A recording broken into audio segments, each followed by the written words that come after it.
Google locks Afghan government email accounts as Taliban seek retribution. Google has temporarily locked some Afghan government email accounts in an apparent attempt to head off the Taliban's hunt for the identities of former officials who worked with the recently collapsed US-backed administration. In consultation with experts, we are continuously assessing the situation in Afghanistan. We are taking temporary actions to secure relevant accounts, as information continues to come in, a Google spokesperson said in a statement obtained by the Post. It was not immediately clear how many accounts were affected by the tech giant's action, which was first reported by Reuters. The swiftness of the Afghan government's fall at the hands of the Taliban last month has raised fears that the Islamic fundamentalists will take advantage of access to nearly 2 decades of official files to identify and take revenge on those who worked with and for the Kabul authorities, as well as other Western-backed institutions. One former Afghan government employee told Reuters that the Taliban had asked him to preserve data held on servers belonging to the ministry he used to work for.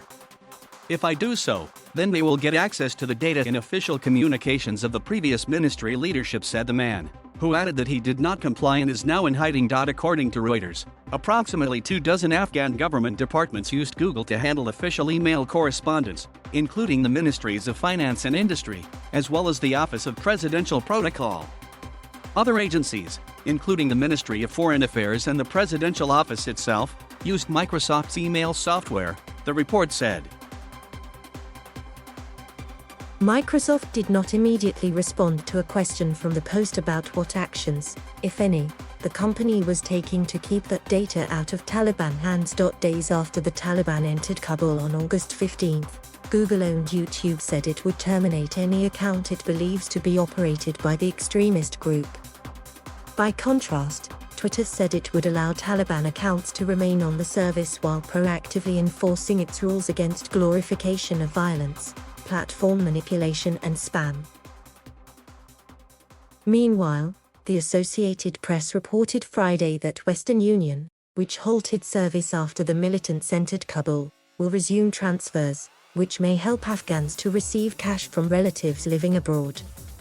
Most of Afghanistan's foreign reserves, however, are held abroad and frozen while Western nations consider how to engage with the Taliban, putting pressure on the local currency. There was no immediate comment from Western Union to the AP on the resumption of service.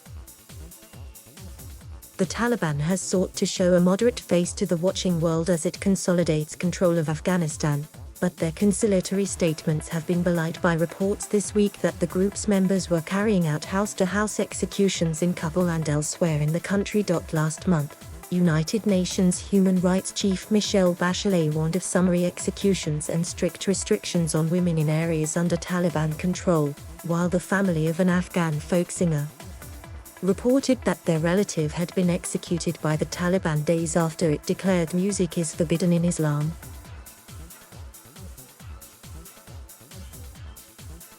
Thank you for watching.